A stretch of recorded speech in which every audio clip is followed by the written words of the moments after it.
Hey everybody, it's Rob with Cherry City Guns and Ammo, and today we're shooting a Smith & Wesson Model 648 chambered in .22 Magnum.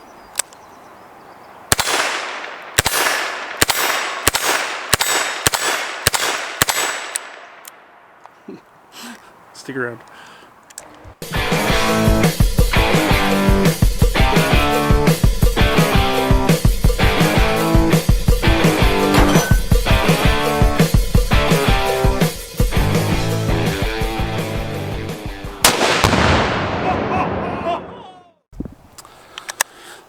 Alright, yeah, once again, this is a Smith & Wesson Model 648. Full underlug, stainless steel, chambered in .22 Magnum. Is an 8-shot. These have been around for quite a while, and they are absolutely loved. And if you've been a member of my channel for a while, you'll know that I love Smith & Wesson revolvers, and I also really love .22 Magnum. This is not my gun. It was loaned to me to do a review by a friend of mine that was willing to let me come out and play with this thing, and I think it's be a lot of fun. So I got some ammo in my pocket. We'll just load her up and see how it shoots. Now those shots in my intro, they were literally my very first shots through this gun at all, so I'm not sure where it hits. I mean, obviously I was hitting the silhouette, but that's pretty close and pretty big. So let's slow down and see how we do here. Let's see if we can hit our hostage popper. That'll tell us a lot. Looks like I went a touch high. There we go. So it seems to be shooting fairly high. So I'm hitting my hostage popper now. I'm holding about 2 inches below it. But it's .22 Magnum, so it has a hard time actually flipping around. Let's shoot our Scoops TV plate. And let's go down the plate rack here. And we are empty. And while we got some empties in here, I want to kind of see what the trigger pull feels like. It's a revolver, oh, not a revolver, it's a revolver, but that doesn't matter. It's a rimfire. And rimfires, you should never dry fire. You should always have something in there, because the firing pin, it's kind of like a flat blade screwdriver, and you can peen it and actually dent it up if you dry fire. I dry fire center fires all the time, it's perfectly fine, but rimfire, you want to have something either a live round, or in this case we have some empty brass, which still cushions that blow. So let's see how this single action trigger is. Very nice. Very, very nice. I'm betting that's right about 3 pounds, and that is super, super crisp. That feels great. It's a little tight. Getting the empties out. There we go. I think it needs a little lube. I'm not sure how much this gun has been fired. I have no idea. Let's throw some more rounds in it. So like I said, we figured out already it's shooting a little bit high at this close range. But just for fun, let's take it out to 60 yards and see if we can figure out where to hold at 60 yards. You know, I'm such a big .22 fan and .22 mag and revolver fan. Guns like this I really, really enjoy. Let's go out there to 60 yards. You can see our silhouette up there. Let's see if we can hit that. We're hitting a little bit high. I'm going to hold right at the base of that silhouette and see if we can hit it. Yep, there we go. Huh. Well, it is rimfire. Rimfire is not always super reliable to ignite. Boy, I'm hitting way left.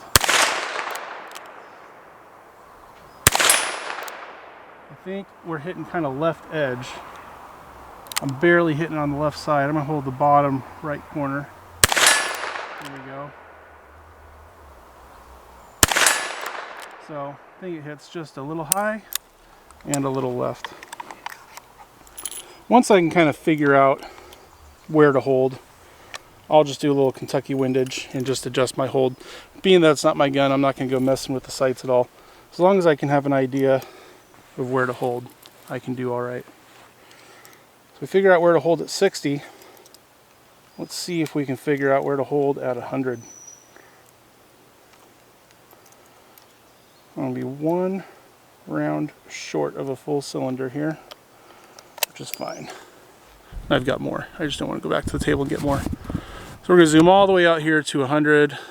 There's our 100-yard silhouette in front of the backstop. So high and left at 60. There we go.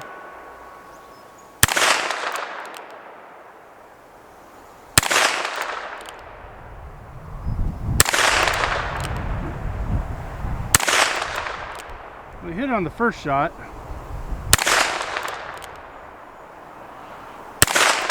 There we go. So I was holding just off the bottom right corner, just a little bit low, a little bit right. So it's still trending. Ooh, you don't want to see my face that close. It's still trending high and left. Let's I might see if I can get permission to adjust the sights. I'm gonna go get some more ammo and we'll see if we can make some adjustments and see if we can make some more consistent hits. We'll be right back. All right, we're loaded back up and I got another pocket full of ammo. And I made some adjustments. I haven't shot it yet, so I'm just not sure how far it moved it, but we'll try to figure it out. We got some Bud Lights in there I'm gonna shoot.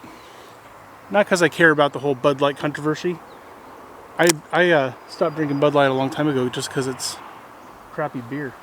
So let's see if we can knock out them Bud Lights. Ooh, seems still be shooting pretty high.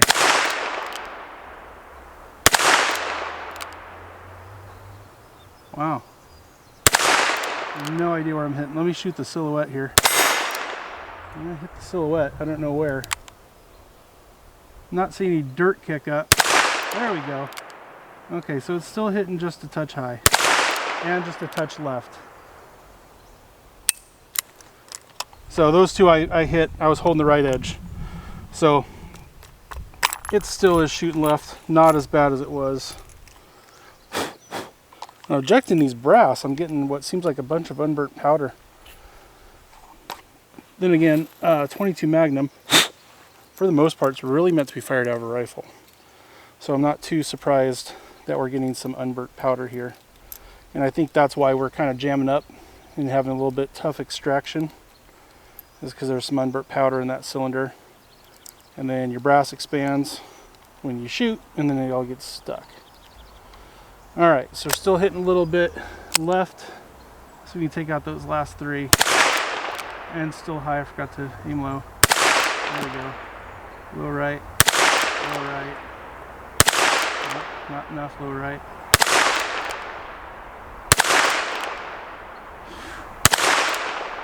I wonder if there's already a hole in that can and it just didn't pop.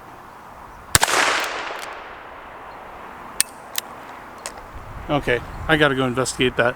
I cannot have missed that can that many times. I think it may already have a hole in it and the rounds are just going through. Alright, went and looked at that can. It was full of holes. Somehow on the first shot it didn't explode, so I thought it was still a hole. So then every shot after that was just punching holes through it and why it wasn't moving anywhere anymore. Which is weird. I've never shot a can of anything that didn't explode. But we are loaded up again. You know, these Smith & Wesson revolvers, I'm such a huge fan because they're so well put together. They're so just classically designed. They're such good looking revolvers.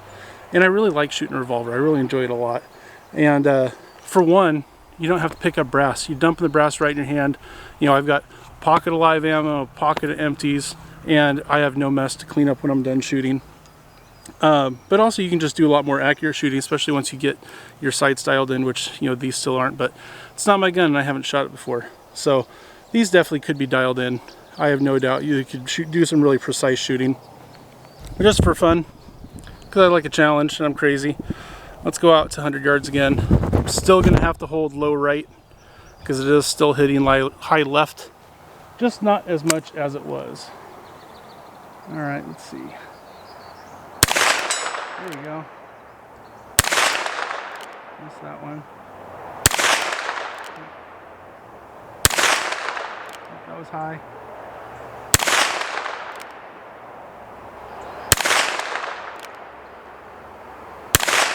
There we go. There we go. Yeah, I hit it a few times. Not too bad. But, you know, if you like a 22 Magnum, which I definitely do, and you like a Smith & Wesson revolver, which I definitely do, you can't go wrong with one of these 648s. And it's definitely a lot cheaper to shoot than, you know, if you had a 44 or 357 or something like that. 22 Magnum is not the cheapest thing in the world to shoot, but for, you know, shooting a revolver, it's definitely a lot better than some other options. You can still practice all your fundamentals, and it doesn't recoil, so you could have recoil sensitive people shoot this revolver and it wouldn't bother them at all. Really a super addition to any collection, in my opinion. I would like to pick one of these up myself one of these days to add to my collection. Like I said, luckily right now I just am lucky enough to have a friend that's willing to let me borrow it. But yeah, it's a lot of fun. I like it a lot. If you're in the market for a 22 Magnum revolver, there's a lot worse ways you can spend your money. Anyway, thanks a lot for watching the video. I appreciate you guys coming back every week and watching my videos, and we'll see you on the next one. Bye bye.